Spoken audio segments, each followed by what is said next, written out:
Have you ever wondered why you feel things you can't explain, while everyone around you seems to live comfortably on the surface? The truth is harsh. Most people can't bear to face their own minds. They run away, distract themselves, make excuses. But there's a small group, just 1%, who perceive invisible signals, see patterns no one admits, and feel the silent call of the unconscious. Carl Jung knew this. He said the ego likes to deceive itself, but the unconscious always reveals the truth. And it's this truth you've probably felt, in strange dreams, in intuitions no one took seriously, in voids that can't be explained. What you'll discover here isn't comfortable, but it could change your life. Because if these signals have already echoed within you, it's a sign that your mind is trying to reveal something that only a few in the world have the courage to face. The thought that goes beyond what most can bear. There's a kind of mind that refuses to dwell on the obvious. It cuts through layers, questions established truths, and pokes at wounds most people prefer to sweep under the rug. This kind of thinking isn't comfortable. It's almost like opening a window in the middle of the night and feeling a cold wind rush in without asking permission. Carl Jung once said that the ego loves certainties, but the unconscious always offers enigmas. When someone dares to think beyond what most people can handle, they're invariably seen as strange, complicated, or even dangerous. The truth is, this inner movement is a form of spirituality in action, a delve into shadow work that exposes what the collective insists on denying. It's easy to see the difference between those who limit themselves to the shallows and those who venture into the deep. While many repeat catchphrases that have become fashionable, like a canned self-help mantra, the deep thinker sees that behind the smiling persona, there are unresolved archetypes, unspoken pain, and inflated egos struggling to survive. This isn't just theory, it's practical observation. Consider, for example, how social media works. Everyone wants to appear enlightened, but few are willing to admit their depths. Those who think beyond become an uncomfortable mirror. This thought isn't just intellectual, it's visceral. It's like carrying within you an antenna tuned to a frequency few can detect. It's waking up in the middle of the night because an idea is hammering in your head, demanding attention. It's feeling that an ordinary conversation carries hidden layers that no one notices. And of course, this exacts a price. The discomfort of realizing that many won't understand, and worse, will mock or reject it. Herein lies the irony. The deeper a person delves into their spirituality, the more the collective ego becomes disturbed. Applying this kind of thinking to everyday life may seem difficult, but there are simple practices. Reading challenging works, such as Carl Jung's memoirs, dreams, reflections, can open inner portals. Watching symbolic films, Inception or The Truman Show, can be an exercise in perceiving archetypes hidden in modern narratives. Even journaling is a powerful resource, not only recording facts, but interpreting dreams, patterns, and symbols that arise in daily life. The key is to transform this intensity into practice, rather than letting it become mere mental torment. And herein lies the most challenging part. Not everyone wants or can embrace this kind of depth. The world loves quick fixes, ready-made answers, magic three-step formulas. But those who dare to think beyond know that reality is much more complex. They understand that the ego seeks shortcuts while the unconscious demands patience. This tension creates the perfect setting for the secret loneliness of those who see deeper than others. And that's precisely where the next dilemma begins. The secret loneliness of those who see deeper than others. Few admit it, but the loneliness of those who see further is not the same as that of those who merely isolate themselves. It's a loneliness laden with symbolic weight, almost as if it were an ancestral burden. Carl Jung would call this a confrontation with the shadow, realizing that while most are distracted by the surface, There's an underworld of meanings begging to be explored. This person feels they don't fit into banal conversations, isn't satisfied with artificial smiles, and rarely finds anyone who understands their questions. It's a kind of silent spirituality, born precisely from the contrast between what's seen inside and what's revealed outside. That's why so many end up feeling out of place in social groups. While everyone enjoys superficial jokes, those who see deeper perceive the pain hidden behind the laughter. They see the mask of the persona being displayed and see the ego desperately trying to maintain control. This isn't something one chooses. It's almost a natural radar. But here's the trap. If you talk too much, it scares. If you remain silent, it suffocates. So, many prefer to keep it to themselves, carrying an emptiness that no one else notices. A practical example of this occurs in work meetings. While most focus solely on the report or the monthly goal, a deeper look perceives the archetypes at play. Authority disguised as generosity, competition disguised as cooperation, the shadow of fear hidden in every decision. And when you try to comment, you're either seen as overly dramatic or as someone who complicates the simple. This loneliness isn't physical, it's existential. Being surrounded by people, but feeling like no one is truly present on the same level of consciousness. And how to deal with this loneliness? One way is to transform this silence into production. Writing, painting, composing music, or even practicing deep meditation. Jung recommended active imagination as a way to dialogue with the unconscious. Instead of escaping from inner images, give them substance. You could, for example, draw the figure that always appears in your dreams, or write a letter to your shadow.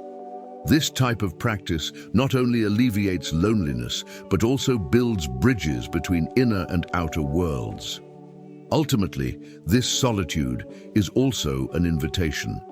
An invitation to stop seeking crowds and start seeking genuine encounters, however rare.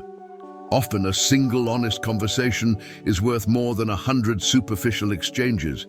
This is the secret solitude of those who see deeper, a solitude that hurts, but also polishes. And it is precisely within this silence that the hidden signals of the unconscious begin to emerge, those that only a few perceive and that completely transform the way we see the world.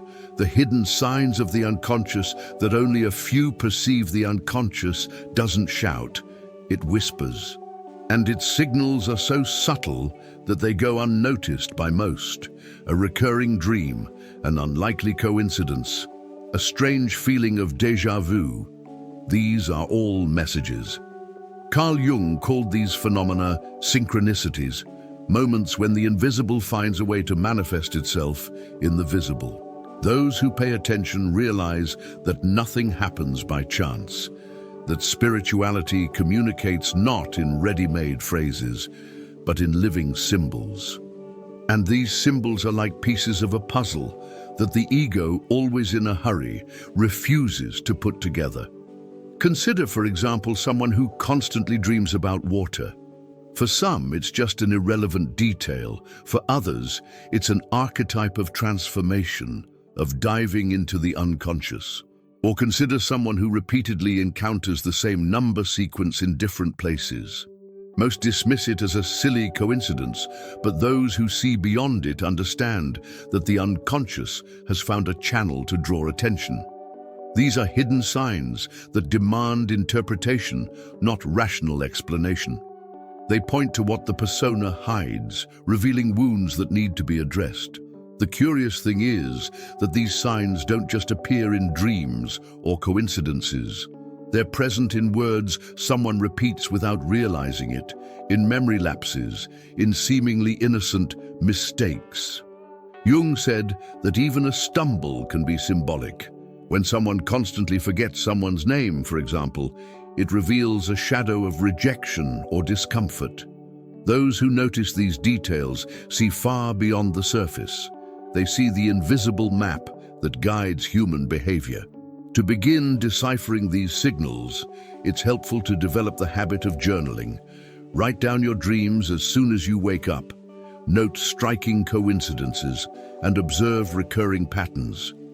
A simple notebook can become a personal oracle, revealing messages that would otherwise go unnoticed.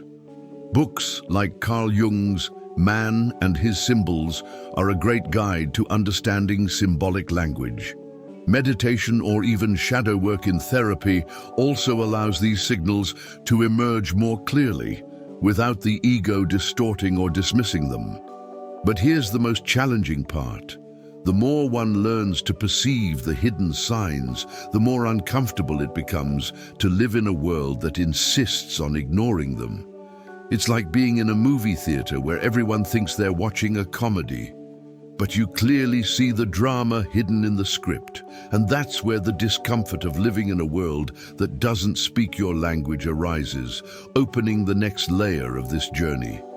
The discomfort of living in a world that doesn't speak your language. There's a kind of discomfort that doesn't come from hard chairs, long lines, or sweltering days. It comes from being surrounded by people and still feeling like no one really understands what you're saying. It's like speaking a secret language made of symbols and layers, while everyone around you insists on repeating shallow, almost automatic phrases. Carl Jung described this as the tension between the persona, the social mask we must wear, and the self, which demands authenticity. Anyone who has immersed themselves in spirituality and shadow work knows how painful it is to realize that your inner vocabulary doesn't translate to the outside world. This discomfort appears in the simplest situations. You share a deep reflection and receive only a weak smile, followed by, "Wow, you think too much." And or you comment on a symbolic dream, and someone responds with, "It was just nonsense." It's at this moment that loneliness sets in, not because there aren't people, but because few can hear what's not being said. The deep mind feels like a stranger in its own land, carrying archetypes that find no echo. Interestingly, this misalignment can also become humorous. It's as if you're the only one who realizes you're in a theater, while everyone else believes they're living real life. When you point to the curtains, they think you're crazy. When you show the stage, they say you're exaggerating. It's the clash between the symbolic and the literal. The ego of most people needs to believe in the performance to avoid being shattered. Those who see behind the scenes can no longer pretend. This contrast creates pain, but it also reveals power. What to do when you feel this way? A simple practice is to seek out circles where your symbolic language is understood. This could be a Jung study group, a meditation circle, or even an online community dedicated to spirituality. Books like Carl Jung's The Red Book show that even the greatest thinkers have experienced this discomfort and transformed the feeling of isolation into masterpieces.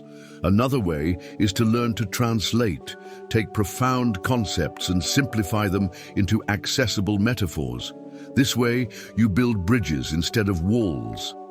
But make no mistake, no matter how many translations exist, there will always be times when you feel like no one truly understands your essence. And it's in this empty space that intuition begins to whisper. Because when common language fails, intuition reveals truths no one dares admit. When intuition reveals truths that no one dares admit, intuition is that silent voice that speaks before the mind can formulate words. It doesn't come with proof or graphs, but it brings a certainty that's unsettling because it can't be denied. Carl Jung asserted that intuition is a psychic function that captures invisible possibilities, as if the unconscious were whispering clues about the future. But there's a problem. This voice almost always reveals truths the ego doesn't want to face, and that the persona would never dare admit in public. It's like being in a room full of smiling people and suddenly feeling something is false and no one else seems to notice. This kind of perception isn't limited to personal relationships. Consider the financial market.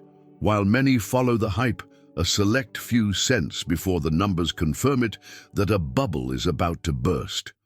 This hunch isn't magic.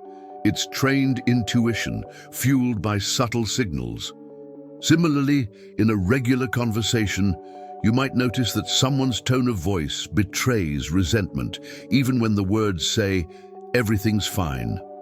Those who learn to trust this perception discover a power that can't be bought in self-help books. But here's the thing, trusting your intuition takes courage, because by doing so, you inevitably distance yourself from the majority. Anyone who dares to say they sense something strange in a given environment is often ridiculed as paranoid. Those who decide not to enter a business because something doesn't smell right can be called cowardly. But often, it's precisely this refusal to silence your intuition that saves you from falling into traps. It's constant shadow work, separating the voice of the unconscious from the illusions the ego insists on fabricating. There's a practical way to strengthen your intuition. Test your perceptions slowly. For example, if you feel someone is untrustworthy, write it down. Don't judge, just observe over time. If you sense a career path isn't right for you, record the feeling and see if it's confirmed in months or years. This intuition accounting gradually builds trust. Another practice is meditation. The more the ego is silenced, the clearer the voice of the self becomes. Books like Eckhart Tolle's The Power of Now help foster this refined listening, and it's at this point that life gets, in a way, uncomfortable. Because the more you trust your intuition, the more you realize you're at odds with what the whole world pretends to believe. It's as if you were born in the wrong era, carrying a compass that points in a direction almost no one has the courage to follow. And this strange feeling of being born in another era is precisely the next portal on this journey. The strangeness of feeling like you were born in another time. Some people carry a feeling that's hard to explain, that they were born in the wrong time. While everyone else seems perfectly adapted to the fashions, trends, and values of the present, they feel out of step, as if dancing to a tune no one else can hear. Carl Jung described this as a dissonance between internal archetypes and the spirit of the age, what he called the zeitgeist. For those who experience this strangeness, even simple gestures like talking at a party or watching a popular show can feel like rituals from a world that doesn't belong to them. This feeling appears subtly, an irritation at seeing banalities celebrated, a nostalgia for something never experienced, an identification with past eras as if they were lost memories. Those who connect with spirituality recognize that perhaps this isn't just an impression. It could be a psychic inheritance, an echo of experiences stored in the collective unconscious. The persona, molded to fit the present, feels cramped while the ego tries to justify it. It's just a fad, everyone adapts. But the self insists, no, there's something bigger at play. And here's the curious thing. This feeling doesn't mean rejecting the present. On the contrary, it reveals a mind that perceives patterns beyond linear time. It's common for these people to be interested in ancient philosophy, mythologies, or classical works. It's no coincidence that they find more meaning in reading Plato or Nietzsche than in following digital influencers. It's as if they're searching for what's lost in the present deep within their roots. This temporal strangeness isn't a weakness, but proof that their perspective is calibrated to broader dimensions than most. Turning this feeling into practice is possible. One way is to cultivate what we call active ancestry, reclaiming habits that have spanned centuries, such as writing letters instead of just quick messages, cooking traditional recipes, or simply reading poetry aloud. These practices align the unconscious with a deeper time. Another way is to study symbols and archetypes that recur across different eras, the hero, the sage, the rebel, and understand how they still shape the modern world, even if disguised in new guises. But living with this feeling comes at a price. The weight of carrying a mind that rarely finds mirrors around it. A mind that, because it doesn't fully fit in with the present, must learn to create its own references. That's when the burden begins to tighten, inevitably leading to the next dilemma of this inner journey. The weight of carrying a mind that finds no mirrors. Carrying a profound mind in a world of broken reflections is like walking with an intact mirror amidst shattered glass. One perceives everything clearly, but finds no one who returns the same gaze. Carl Jung once said that the psyche always seeks completeness, and when it doesn't find it, the ego suffers, the persona wears down, and the shadow grows.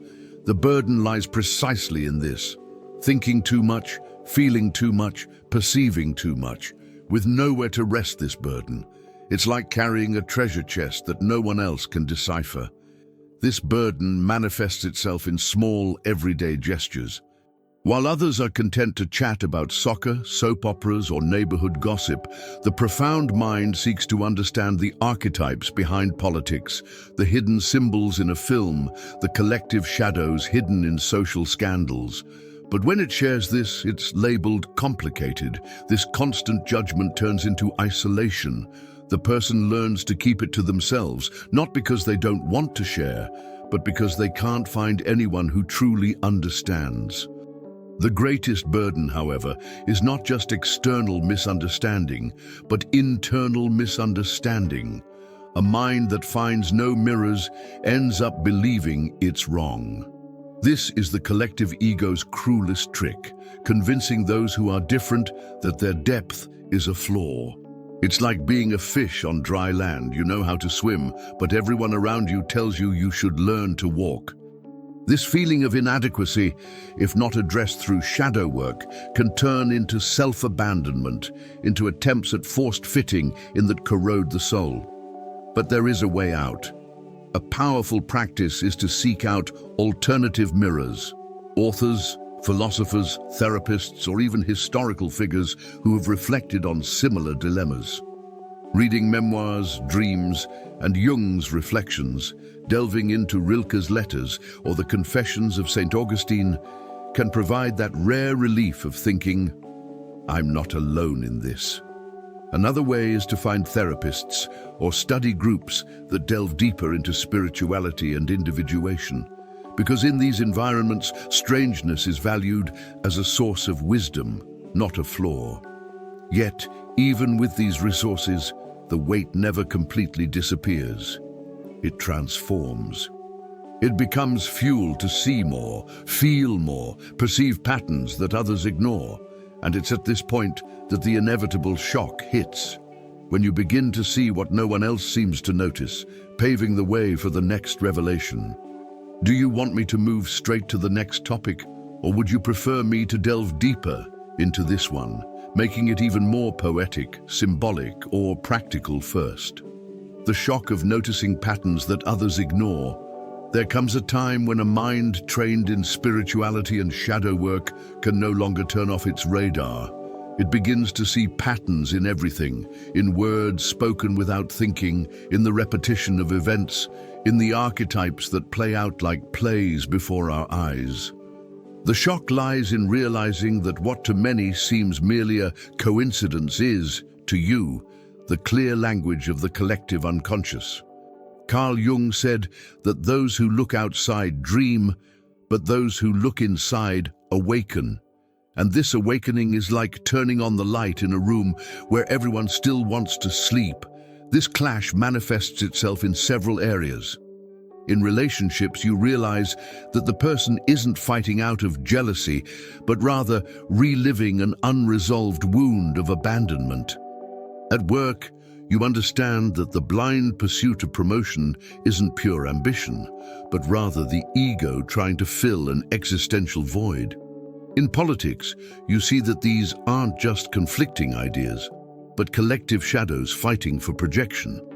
These patterns are obvious, and the difficult part is realizing that most people prefer to ignore them, because seeing them requires change, and change hurts.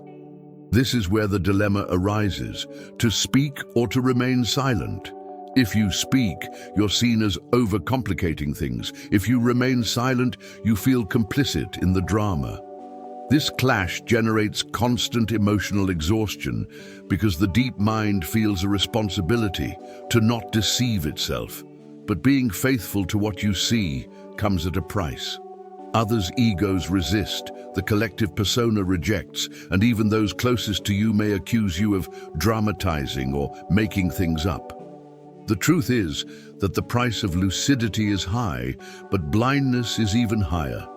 One way to deal with this shock is to create silent dialogues with the perceived patterns. Instead of confronting them directly, you can learn to transform them into art, writing, or metaphors.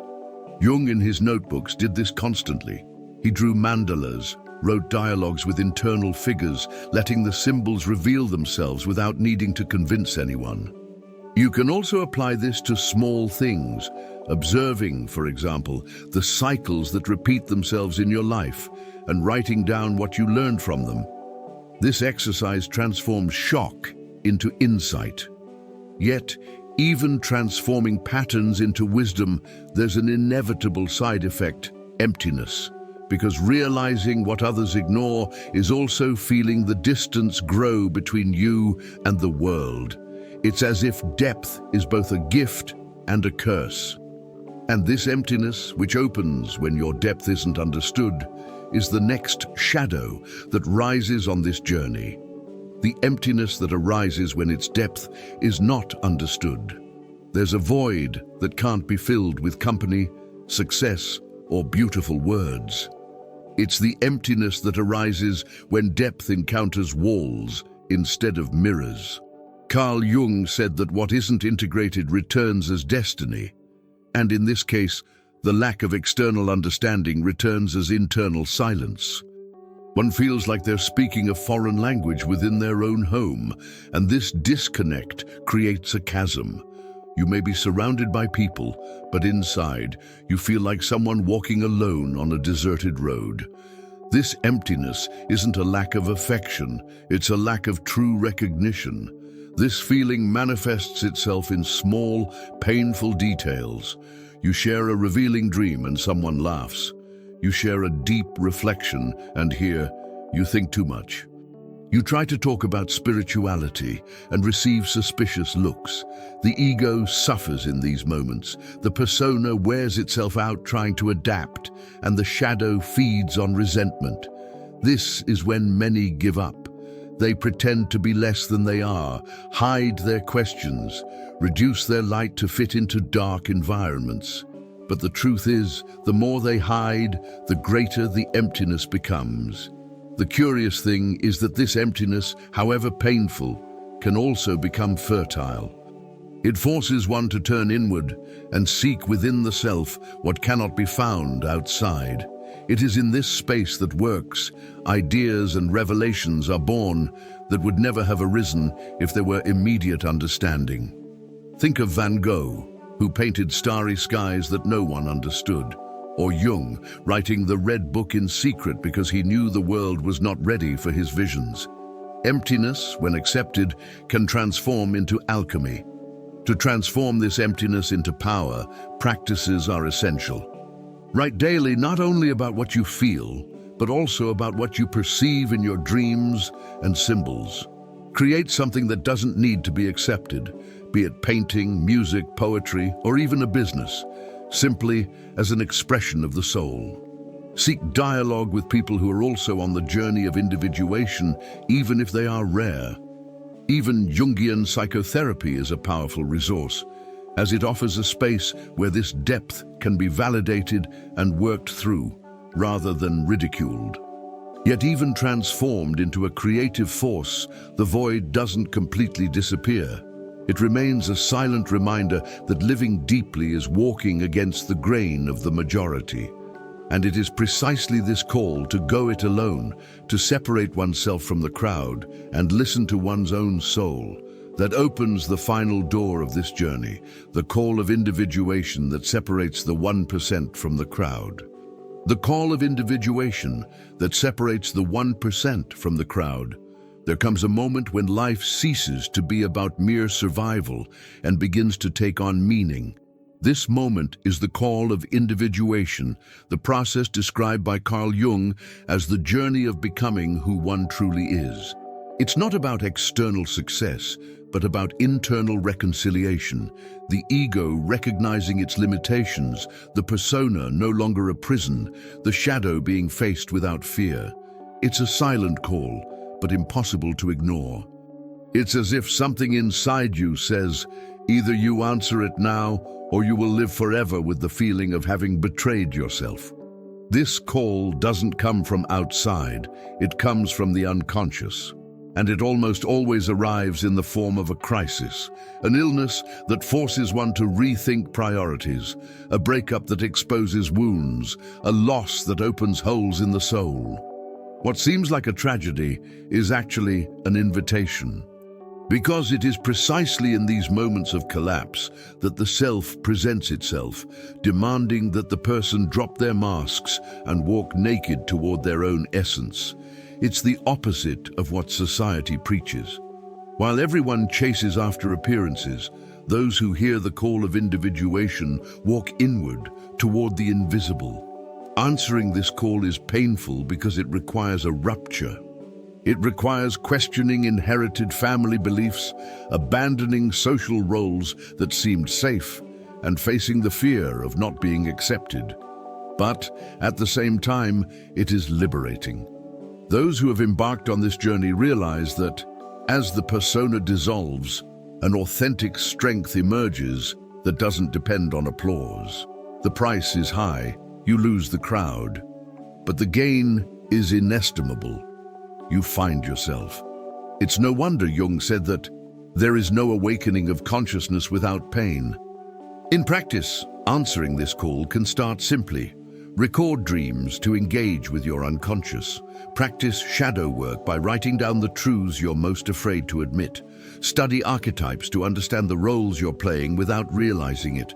Seek therapy as a space for self-confrontation rather than mere consolation. Each small step is a symbolic rite that signals to the unconscious, I am willing to walk. And this gesture opens doors the ego could never imagine. But what truly separates the 1% from the crowd isn't just hearing the call, it's answering it. Most perceive the invitation but pretend they didn't hear it. They distract themselves with pleasures, status, and empty promises. Few have the courage to walk through the fire, and those few who dare discover that emptiness transforms into creation, that solitude becomes strength, that the shadow is a portal.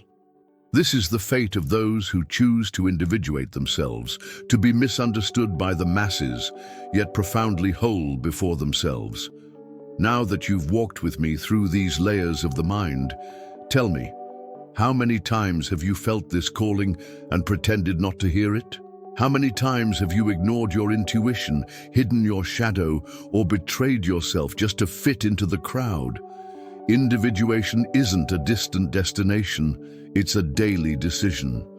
You can choose to remain asleep, or you can choose to awaken and begin applying what you've learned here. Ask yourself, what patterns will you start noticing today? What part of your shadow finally needs to be faced without fear?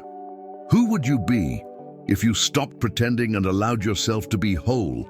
These questions aren't rhetorical, they're invitations, and each answer you give can open a door that changes your life. If this content resonated with you, don't let this journey end here. Subscribe to the channel, turn on notifications, and keep walking with us. Because here, unlike the crowd, you'll find reflections that speak your language and signs that the collective ego will never admit.